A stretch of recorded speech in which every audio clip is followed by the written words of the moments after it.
హన్మకొండ జిల్లాలో ఎన్నికల అధికారుల నిర్వాకం పలు విమర్శలకు తావిస్తోంది. 44, 42 ఏళ్లు కలిగిన వారికి 123 సంవత్సరాల వయసును నిర్ధారిస్తూ ఓటర్ ఐడీలు జారీ చేశారు. దీంతో ఓటర్ ఐడీ చూసుకున్న బాధితులు అవాక్కయ్యారు. వెంటనే ఓటర్ ఐడీ కార్డులో తమ వయసును సరిచేయాలంటూ అధికారులను కోరుతున్నారు.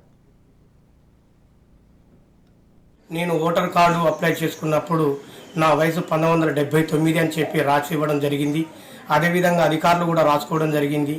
కానీ ఈ ఎలక్షన్లో వచ్చిన కొత్త ఐడి కార్డులు, ఇంతకుముందుకు ఏపీ అనే ఒక ఐడెంటిటీ కార్డులు ఉండేది, ఓటర్ ఐడి కార్డులు. కానీ ఇప్పుడు TUJ అనే ఒక ఐడెంటిటీ కార్డులు తెలంగాణ గవర్నమెంట్ ప్రవేశపెట్టింది, ఎలక్షన్ కార్డ్స్. దాంట్లో వయసు 123 సంవత్సరాలని చెప్పి నా యొక్క కార్డు మీద డేట్ ఆఫ్ బర్త్ 1900 అని చెప్పి ఇవ్వడం జరిగింది. నేను ఇది చూసుకొని నా ఒక SSC మెమో మరియు ఓటర్కు సంబంధించిన కొత్తగా ఫామ్ ఇస్తే ఆ ఫామ్ రింపి MRO ఆఫీసులో నా భార్యది నాది ఇద్దరి తీసుకుపోయి ఇవ్వడం జరిగింది. ఇప్పటి వరకు కూడా వాటిని సరిచేయలేదు. నేను మళ్ళీ పోయి మీ సేవ కేంద్రంలో కానీ ఆన్లైన్ కేంద్రంలో కానీ చూసుకుంటే అదే 1900 చూపిస్తాను. మరి మా భార్యది నాది సేమ్ 123 సంవత్సరాలు ఇవ్వడం ఇది ఏందమ్మా అని చెప్పి నేను ఆఫీసర్ల దగ్గరికి పోయి కూడా తెలియజేయడం జరిగింది. వాళ్ళు ఇది చూసి కేవలం నవ్వుతూ మాట్లాడేందుకు సరి చేస్తామని చెప్పింది, కానీ ఇప్పటి వరకు కూడా సరి చేయలేదు.